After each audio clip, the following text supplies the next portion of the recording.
All right, good morning, Doug. We're back with questions from members of our private membership community file. If you want to find out more about that, you can click on the link in the description below.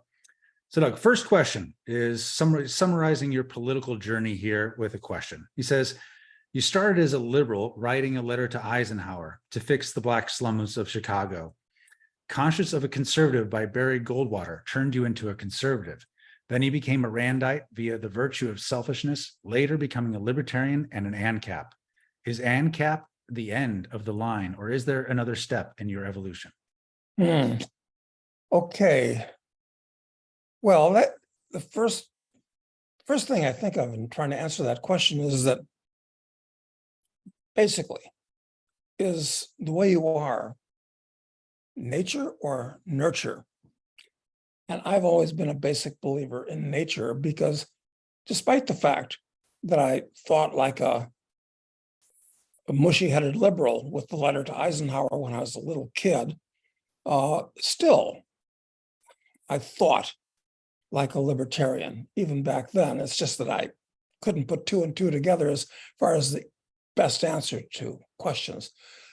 So, all right, having established that it's basically nature as opposed to nurture, I don't know if the average human being is, basically born as a libertarian or born as a statist, and whether you can change from there. I think that's a really good question. And you can make an argument for both, that the basic human is kind of basically a libertarian, or the basic human is basically kind of a statist. All right, without going down that rabbit hole, is being an ANCAP the end of the road philosophically, or at least politically philosophically? And I'd say the answer is yes, because in my personal evolution, it's a question of the state. It's a question of what should the state do, and the size of the state. And in my evolution, the state gets smaller every time. Big state, letter to Eisenhower, liberal, conservative, smaller state with Goldwater, but still a pretty big state. Then when I went through my Randite stage, the state just recognized as a instrument of coercion and force. So that implies just an army, a police force, and a court system. And then a smaller state, kind of with libertarian ideas on top of the Randite ideas. But then when you're an ANCAP, you don't believe in the state at all. It serves no useful purpose. It's purely evil, purely destructive, and it always gets out of control in much the same way a cancer does. So I guess to answer the question, is being an ANCAP the end of the line? I mean, yeah, I pretty much think so. I don't know what lies behind being an ANCAP from a political philosophy point of view. That's it. Everybody should be an ANCAP in my dreams. Right, in your dreams. But and I think the key thing is that's in political philosophy. What about personal philosophy? How does that layer in here with these ideas? Well, my evolution in personal philosophy is, as I think I pointed out before, you can be a typical person where you think that all those laws in the law library, volumes, shelves of volumes, rooms of volumes full of laws, interpretations of laws. Okay, that's the way most people think. Most people think that's legitimate. And then you've got Christians, good-hearted people that say, well, God gave us the 10 Commandments. And we've talked about that. First of all, you can't remember 10 Commandments. I can't even remember them. And then you can say, well, no, you really only need two things. It's do all that you say that you're going to do, and don't aggress against other people or their properties. Okay, two laws. Those are kind of intuitive, and you can remember those. But then you say, wait a minute, maybe that's too complex. And you have to think too hard, which people don't like to do. And that's why I've come to the conclusion that the whole of the law, and this is Aleister Crowley speaking, actually, I'm channeling at this point, the whole of the law is do as thou wilt. But, and I don't think Crowley added this in. Is this my contribution to Crowley? I think so. I don't know. He didn't say it, so I think this is original with me. But be prepared to accept the consequences. And people will basically do what they want to do anyway, but they forget, oh, wait, but I have to be prepared to accept the consequences. Then you think that out a little bit further. So, yeah, the whole of the law is just one thing. It's like physicists are trying to, get all the basic laws down to just one. It's not just the strong electromagnetic force and the weak electromagnetic force and gravity. And no, that's too complicated. They just want one law. I just want one law too. Do what you want, but be prepared to accept the consequences. So what else? What other kind of basic principles can we extrapolate from their other places? Yeah, I think that's summarized. I think that as you were talking at first about, you're talking about how people look at the book of laws, the law library, and they look at that and they go, that creates legitimacy that it's written down. And then the Bible thing, people are like, no, that's legitimate because it's written down in this way. And it seems to me, as I interpret what you're saying, is that none of those things are legitimate at all anyway. They're all constructs of man to try and manifest some legitimacy, but the only real legitimacy is enacting in the world, and the results it produces, positive or negative. Yeah, I think that's right. It's a question of being personally responsible for your actions. And if you're acting based upon some laws that some other guys laid down, some of them are better, much better than others, some are much worse than others, that's not good enough. It's a question of, you've got to take personal responsibility because you got to live with yourself. So that's the way I see it. And we can talk a lot more about this, obviously, but that's it in a nutshell. We should in the future. Okay. So next question is about gold-backed currency and apparently some confusion about how it works. So he says, in the past, like in the US, gold-backed currency was pegged at a price of gold being a certain number of dollars, 20, 35, etc. Recently, Russia, toying with the idea of gold backing, proposed a set price. I have never been able to understand why this is. If it is valued greater elsewhere, that creates an arbitrage, and gold reserves of the nation guaranteeing their currency drains away. Why can't the gold backing of a currency be based on the global market of gold to protect the integrity of the issuing nation's reserves?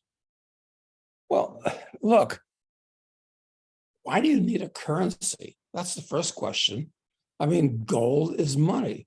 So why does the state have to be interposed here and call a certain amount of gold a dollar or a pound or a ruble or whatever it might be?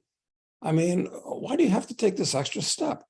The thing is, you have so many grams of gold and you keep them in a bank and you transfer them when you pay bills in various ways. You could use credit cards or bank wires or whatever, and the gold from your account. I mean, you don't need dollars or pounds. That just confuses people. Well, that's what actually happened. People start confusing the gold with the dollar. You don't need the dollar. I mean, you just need a specific amount, weight of gold. That's money. And is there anything you could use besides gold? Well, Bitcoin has a lot of advantages and has most of the maybe all of the characteristics of a good money. Still kind of remains to be seen, but I mean, cows and seashells and salt have worked as money in the past. All right, well, maybe Bitcoin can work too. I'm very open to its viability, but gold certainly works. So, How did it work in the US before? So before basically we're taking off the gold standard, or before, it was made illegal by FDR to own gold. How did it really work? Because people were really using gold, or they were using notes that represented a claim on specific gold for exchange. But there are two things. There's like the local market, the domestic trade, and then there's the international trade.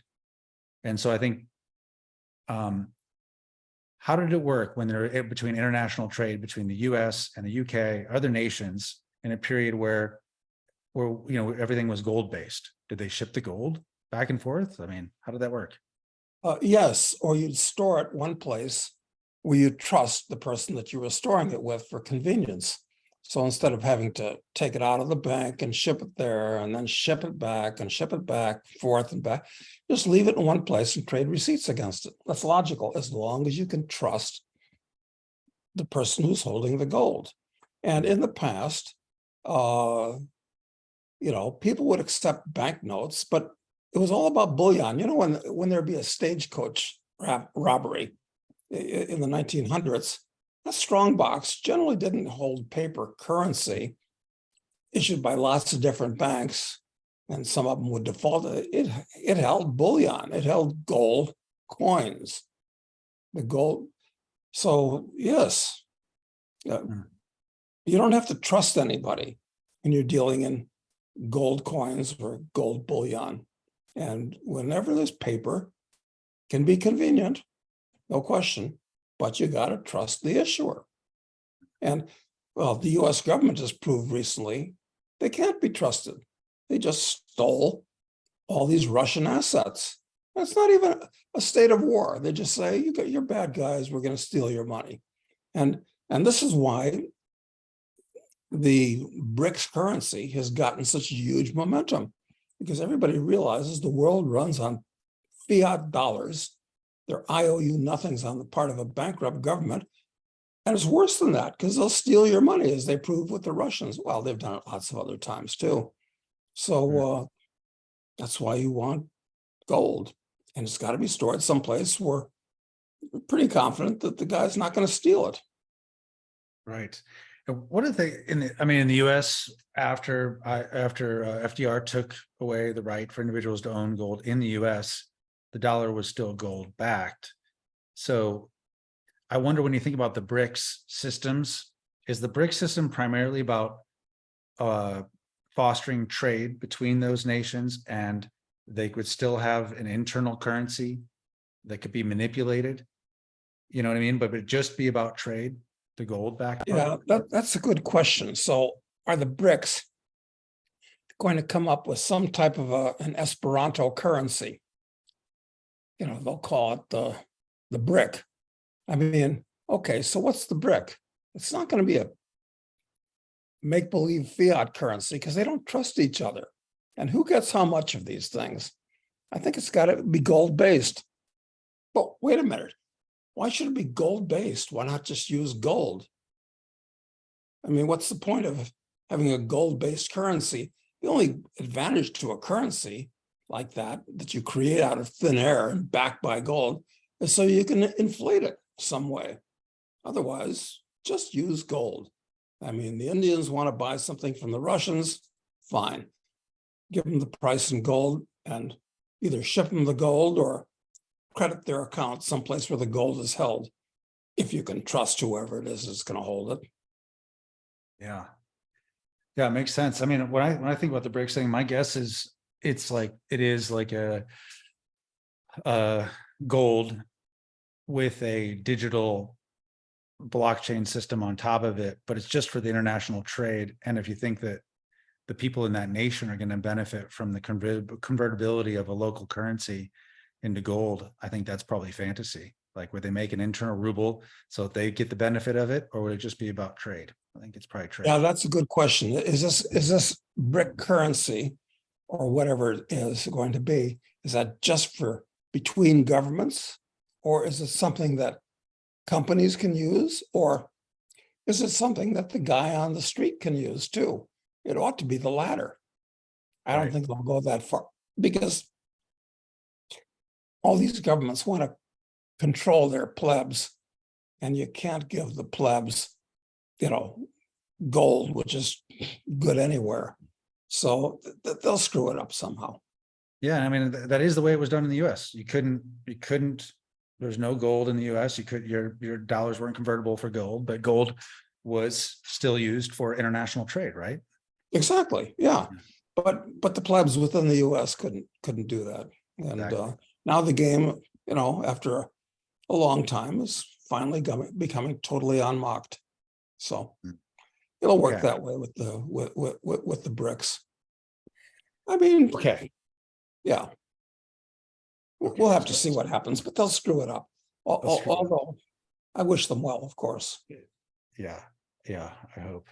Okay, next question is, what do you think about the hypothetical Artelic war between the Terrans and the transhumans? This is Professor Dr. Hugo de Garis, I think, promoted the likelihood of a future asymmetric war between those who want to retain the biological sanctity of humanity versus those who would edit and upgrade humanity.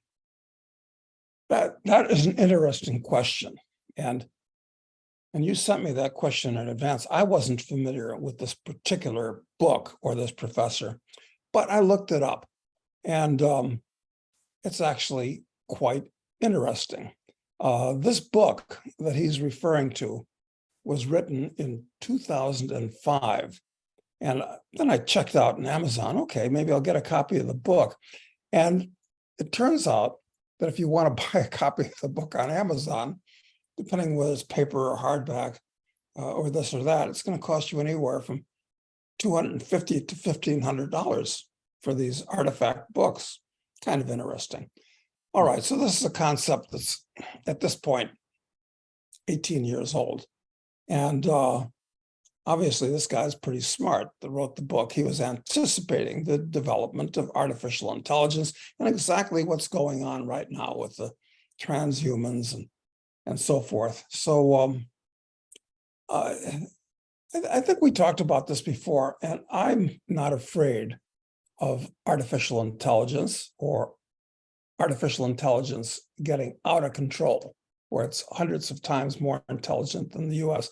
It depends on whether you have a malevolent or a benevolent view of the universe. Now, I happen to be of the benevolent view. I think that the more intelligent you are, the better the chances are that you're going to act in a libertarian free market way, a non-destructive way towards other people.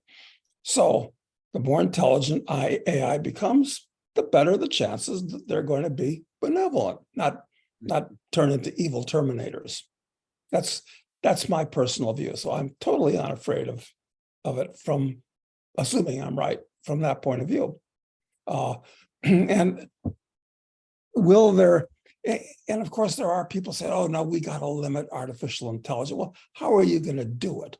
I mean, you can make a law in the US and drive it underground, but you're not going to drive it underground in China and India and Russia and 100 other places. So it's going to happen. It's going to happen. And I'm all for it. Just like, it's like, all right, that's intellectual competition. It's like with the Olympics, which should not be done on a state basis. I mean, you should get these nationalities out of it. It's really stupid. Right. To compete under national flags, but I'm all for having open classes and normal classes. So open class, you can take whatever drugs or whatever you want. Be all that you can be the best you can be. I mean, do more than take vitamins if you want. And the same with AI. Yeah. One of the things in the Terran, and specifically, I don't know if I remember reading the book, but I definitely remember reading about it. And one of the things is the Terrans, in his foretelling, it's almost like a religious zealots about protecting the sanctity of humanity as it is. And I engage, I believe, if I remember correctly, in lots of what were deemed terrorist acts to almost going Ted Kaczynski on everything. Where they're just trying to kill technology so that they can save humanity, because it's the only way it can be stopped is to snuff out these advances in tech. Yeah, no, it's always made a lot of sense to destroy the village so we can save it, of course. Exactly. Yeah, I know people, listen, people will turn almost anything into a religion because it gives them a stable datum that they can rely on, something they can believe in. People want to believe in something, so yeah, no doubt. People will bifurcate into pros and cons and so forth. I don't care what they do, frankly, as long as the silly chimpanzees just leave me alone. I mean, that's the problem. I don't care what other people do. I just don't want to be told what to do. Seems fair. Okay. Next question is about rare earths, specifically gallium and germanium, I think is how you pronounce them. It says rare earths are not rare, but most are under control of China. This is a shovels and picks of the AI semiconductor gold rush. Does anyone have any investment ideas relating to these metals? Or do you have any? And I know you recently did an article on International Man where you specifically addressed rare earth metals in China. How would you respond to his question? Yeah, it's true. People can look at that article on internationalman.com, which we posted there, I think, yesterday, actually. Or was it Wednesday? No, Wednesday on internationalman.com. And they can read it. It's just a short article. And all I can do now is just basically repeat what I wrote verbally. And basically, there's lots of rare earths. What are they? 17 elements that you see in those 2 rows on the periodic table down at the bottom. They were nothing but an intellectual curiosity before 40, 50 years ago, when they started developing uses for them in electronics and magnets. And so they're high-tech metals because they have properties that are good in electronics and magnets. And they're widely dispersed, and that's the problem. There's lots of them in the world, but they're in tiny little amounts. So in the Western Hemisphere, there's only one rare earth mine. That's in Mountain Pass, California, on the Nevada border. And it's rich enough that you can mine rare earths by themselves. But in the past, that operation has gone bankrupt. I don't know why it went bankrupt. Was it because of environmental regulations? Because they were trying to process them as well as mine them. So the Chinese have varying deposits of them. Most of these rare earths are byproducts of industrial metals. And my understanding is most of them come from aluminum and zinc mines. That's where they just happen to occur mostly naturally, small concentrations. And the problem isn't just mining them, because mining creates scars on Mother Earth. And if you're green, you hate mining, and you want all your metals to appear magically or something like that. But the worst part is refining the metals after they're mined. That's worse than mining them, actually, because then you need, they need to be smelted with, high levels of heat. And then you get lots of waste. You have to put it somewhere. And then further, you have to use acids to further refine them. And what do you do with that crap? And so nobody wants to process these things, but China doesn't care, wisely. You can put the residue someplace, and maybe it'll become a resource at some time in the future. It might become a valuable resource for all we know. So China's got control of it and is likely to keep control of it for the indefinite future. I mean, I think I pointed out that before about 1980, almost all the rare earths in the world were from the US, one way or another. Now, almost nothing comes from the US. It all comes from China, basically. And so how do you invest in these things? Well, you really can't. I mean, there's that one public company that owns the Mountain Pass deposit. I have no idea if they're going to make money this time around or not. And what else do you do? Well, there's really nothing else. So forget about it. Maybe somebody can tell me whether there's some quick, easy, and fun way to invest in ytterbium, but probably not. How do you pronounce that one? Oh, that's ytterbium, YTTRIBUIM. Oh, Then you got yttrium too. That's another one. I mean, nobody's heard of these things, okay? But they're one of the, but they're of the 92 naturally occurring elements that make up absolutely everything in the world. 17 so-called rare earths. And the issue is that they're not rare. They're just not dispersed in a density that makes mining them exclusively productive. So it's a byproduct of existing mines. And the major challenge where they say that China has cornered the market in rare earths, it's not that they have all the mining of it, but they have all of or most of the refining of these rare earths. Is that right? Exactly. In fact, as I recall, with that Mountain Pass mine, when they got shut down the first time, they wanted to ship their ore to China to have it refined. Yeah, the Chinese put an import duty on the ore to make their lives miserable. You know, it's if only they could open some refiners of some product here in the US. That'd be amazing. Probably is not going to happen until it becomes a real crisis, and then the Greens will throw away their ideology, and they'll make the government probably be a government facility so it can be properly regulated. Safe. Well, it'll be safe. Safe, right? If the government does it, buy lots of carbon credits, carbon offsets. Yeah, exactly. If the government does it, it's safe and secure and wonderful. Yeah, exactly. Okay. Next one says, I am an American citizen only. It doesn't have another citizenship, but it says I can probably get Canadian citizenship by descent. He plans ultimately to live in the Philippines. Is it worthwhile to get that Canadian citizenship? Yeah, absolutely. You should. I didn't know the Canadians had a by descent citizenship available. I was unaware of that. It used to be if you lived in Canada, certainly for 3 years, it might have been for 2 years at one time in the past. I think it's 5 years now where you got to live in Canada. But if they have it by descent, yes, go for it, grab it, no question. I mean, that US passport that you now have is a hot potato, and it doesn't matter what country you have a passport from, you want another one, or maybe another one after that. So definitely. Yes, okay. All right. What are your thoughts on the Club of Rome? Well, that is an interesting question. And you sent me this in advance too. So I said, whatever happened to the Club of Rome?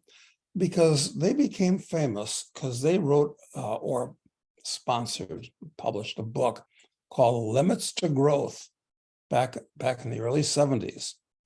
And this basically said, oh, you can't mine stuff, and you can't fish, or you can't do this, you can't do that, because there's limits to growth, and all these plebs are going to overwhelm us. And so they have all kinds of prescriptions about how you should limit growth. That's what it's the green movement is what it is. So I went on their website and said, and it turns out that one of their directors, got like 10 directors, is an old friend of mine. What do you know? This is amazing. It's Hunter Lovins, who was the wife of Amory Lovins, who's very famous in these circles for energy conservation and the Rocky Mountain Institute and all this type of thing. They're divorced now, but I was good friends with both of them, both Hunter and Amory, even though I guess they hate each other now.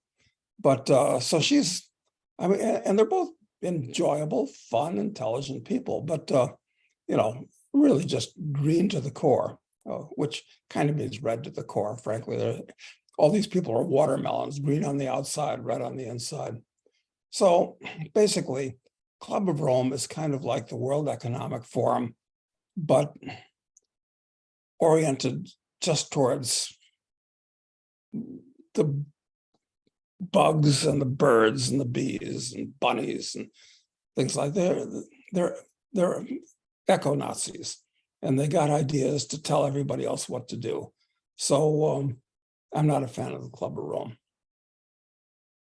Fundamentally, was it Malthusian? Is that the name for people with? Pretty much. That's right. That's exactly right. And they're all for world depopulation, and which is kind of a double-edged sword. I mean, it depends on who you want to depopulate. I got my ideas; they got their ideas. So, and interestingly, they're still alive and well. And it turns out that their headquarters isn't in Davos, Switzerland, or Geneva. I don't know. I guess it's both for the WEF, but they're in Winterthur, Switzerland. So Switzerland, a great place for NGOs, and NGOs are almost without exception, just a lot of trouble. Okay. Next question. Do you believe that people like us, libertarians, he's defining us, who eventually figured out a little bit more than others about how the world actually works, now have an obligation to share that knowledge with others? No, you don't have an obligation to share anything with others. No, don't feel that you're obligated. On the other hand, we believe that the world would be a much more pleasant and prosperous and peaceful place if everybody had libertarian values, or at least knew what they were. So no obligation, but I mean, I just can't help myself because I hate stupidity. So I even though I have no obligation to, and there's no, actually, not only is it, there's nothing in it for me except potential trouble from the bad guys by waving a flag and say, here I am. I don't like you and your ideas. It's like calling yourself. So no, but you don't have any obligation to do that. But you probably want to do it because you believe in good karma and you'd rather do good things. You got to fill those idle hours somehow. So that's the answer, I think. All right. Next question on some insider selling activity that this person has seen in the stock market. Specifically, they want to know, what relevance does the family sale of their Walmart shares by the Walton family siblings mean as an indicator of economic trends? That, along with the fact that apparently Larry Fink of BlackRock sold 7% of his stake in BlackRock. Yeah. Well, the Waltons, I think, are pretty smart guys. They hang out in Aspen, incidentally, and one of my close buddies in Aspen is close buddies with them because they're next door neighbors and they got to like each other. But I've never asked him. He says, "Oh, they're nice people. I like them." I've never gone into a conversation with them how smart they are, because obviously Sam Walton was smart. I don't know if his progeny are that smart or not. And Fink is smart, and although evil, I think. All right, so if they're selling part of what they have, and they know that the world is going to, you'll own nothing, but you'll be happy, but they don't want to own nothing. And maybe they figure they're selling at the top. Maybe that's what they figure. I mean, is Walmart going to double again from here? Is it going to own the whole retail world? Or pretty close. And does Fink figure that BlackRock's going to own the? No, probably they want to sell and do something else because it's prudent. But what are they going to do? Where are they going to allocate that capital? Because after you have a certain amount of money, you can do anything you want within reason. Yeah. So after you've got, what is that number today?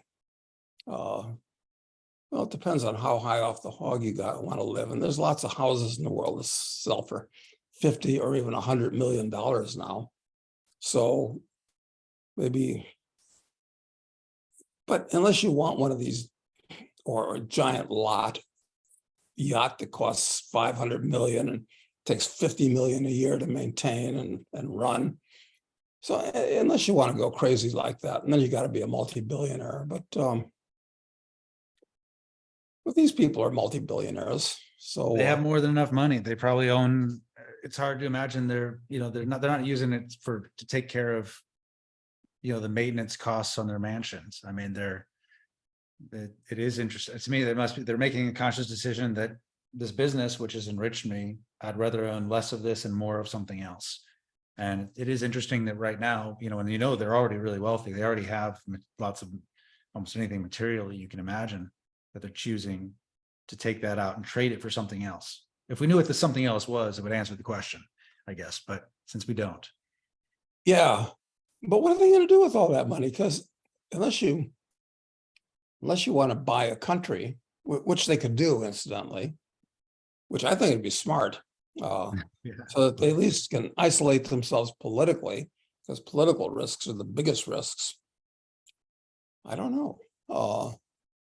Yeah, I think it's a smart thing for them to do. And they wouldn't do it lightly. And the reason they wouldn't do it lightly is because since they're the Waltons and what's his name, Fink, they're both US citizens, they got to pay taxes when they sell. So they're going to decrease their wealth by giving some to the US government. So they wouldn't sell that lightly. Right. Maybe they're buying gold or Bitcoin. Who knows? Maybe, but I don't think they're going to tell us. I don't think they will. I think they'd be smart to buy them both, though. Yeah. But they don't need more money, so why should they care? Yeah, that's what's interesting about it. But I mean, to reduce your position, like we know Larry specifically was 7%. That's a big reduction in his stake, which he's taken money off the table in the past, obviously. But that's a big stake to be taken off the table. And where could you? He's in the financial markets. BlackRock is the financial market, so you have to assume he's shifting from the financial markets to something totally different, right? Capital exists. He's got to do something with it. Yeah. I don't know. Maybe gold. Good question. He ought to write a newsletter. Larry Fink ought to write a newsletter and tell us what he's doing. Yeah, he's all the trades of Larry Fink. Okay. Let's see. Have you read the book New Lies for the Old by Anatoly Golstian? No, but I'm familiar with that whole drill. This is a fiat defector back in the 80s, I guess, that said it doesn't matter what the Russians say they're going to do. They could look like they're going free market. They could disband the Soviet Empire. They could do all this, but look out for them, because I knew one doctor that was a acolyte kind of his, and he said, no, this is after the Soviet Empire collapsed. And I told him, look, this is basically a primitive country with a first world military. And the military is collapsing too, because if you're going to have a military, you've got to have economic might to maintain a high-tech military. And he argued with me, says, no, they've got bunkers. They're going to attack as soon as blah, blah, blah. That's what this is all about. And I thought it was bullshit then. I still think it's bullshit. Well, more likely bullshit now, right? Because they've gone underground for how many decades now, waiting for their moment for communism to prevail. Yeah, exactly. And it's been said. Don't worry. I'd say don't worry about the Russians, because if the communists want to take over the world, they don't need Russia to do it. They've already done it with all the college professors and media types and entertainment types and corporate types. We're all essentially communists. It's unbelievable in the US. So you don't need nuclear missiles to blow everything up if you want communism to conquer the world. And Russia's not going to have anything to do with it. I mean, it's long been said there are more communists in American universities than there are in all of Russia. And I think that's absolutely true. seems true at this point. So forget about it. It's this guy's was going off on a space patrol. Okay. All right. A question on ESG. This guy is preparing a presentation for school about any accounting scandal. And he's choosing, quote, the weaponization of the banking system through ESG. He said, can you provide any input on this topic? It looks like ESG was leveraged to make Bud Light and Target make their terrible marketing decisions. What do you think about that? The weaponization of the banking system through ESG. Absolutely correct. I think ESG and DIE, they're catastrophic disasters. They're stupid ideas that have nothing but downside, lots of no upside.